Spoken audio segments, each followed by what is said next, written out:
Isang 110 taong gulang na babaeng Turkish ang nagsasabing ang yogurt ang susi sa kanyang mahabang buhay at maaaring suportado ito ng agham.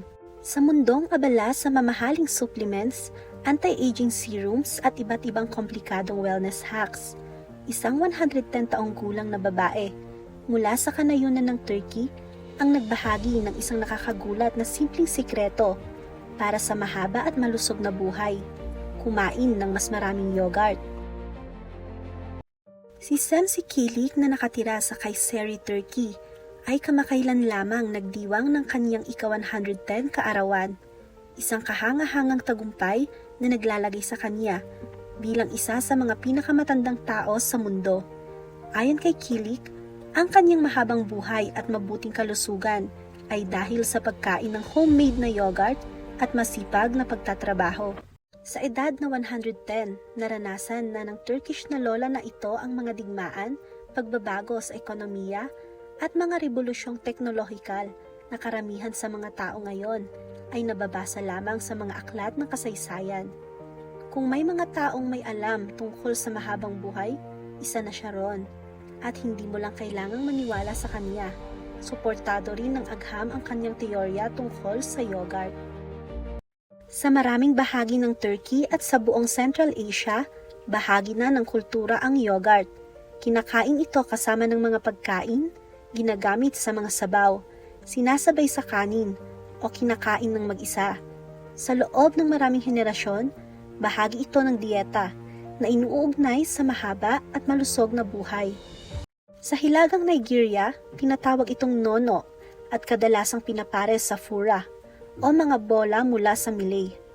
Ito ay bahagi ng pang-araw-araw na buhay ng maraming tao sa komunidad ng Fulani. Samantalang sa wikang Yoruba, tinatawag itong wara. Pag naglalakad ka sa mga pamilihan sa Nigeria o kahit sa gilid ng kalsada, makakakita ka ng mga nagtitinda nito ng sariwa, walang branding o preservatives. Sa mga urban na lugar tulad ng Lagos o Abuja, ang yogurt ay karaniwang pinatamis, nakapackage o may flavor. Ano nga ba ang yogurt? Ang yogurt ay fermented na gatas. Ang mga particular na bakterya, lalo na ang Lactobacillus bulgaricus at Streptococcus thermophilus, ay nagko-convert ng lactose tungo sa lactic acid. Ito ang nagbibigay sa yogurt ng maasim nitong lasa at mas malapot na tekstura. Mas mahalaga pa rito ang prosesong ito ng fermentation ay lumilikha ng probiotics, mga buhay na microorganism na sumusuporta sa kalusugan ng bituka. Sa mga nakaraang taon, naging sentro ng usapan ang gut health pagdating sa pangkalahatang kalusugan. Ang malusog na bituka ay hindi lang tumutulong sa digestion, kaugnay din ito ng immune system, mental health at maging ng antas ng inflammation sa katawan na lahat ay nakaaapekto sa pagtanda. Sa lahat ng pagkain, bakit yogurt? Mula sa isang 110 taong gulang na lola mula sa Turkey, maaaring isipin mo na ang ideya na nakakatulong ang yogurt sa mahabang buhay ay isang alamat lang. Ngunit hindi ito ganon. May mga pag-aaral na sumusuporta rito.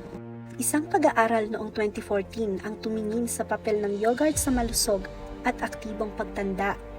Ang iba pang medical publications tulad ng Healthline ay nagsulat din tungkol sa mga benepisyo ng yogurt at ipinakita na ang regular na pagkain nito ay maaaring maiugnay sa mga sumusunod: mas maayos na digestion at mas kaunting bloating, mas malakas na immune system na tumutulong labanan ang infeksyon, mas malusog na mga buto dahil sa calcium at vitamin D, mas mababang panganib ng chronic diseases tulad ng sakit sa puso at type 2 diabetes.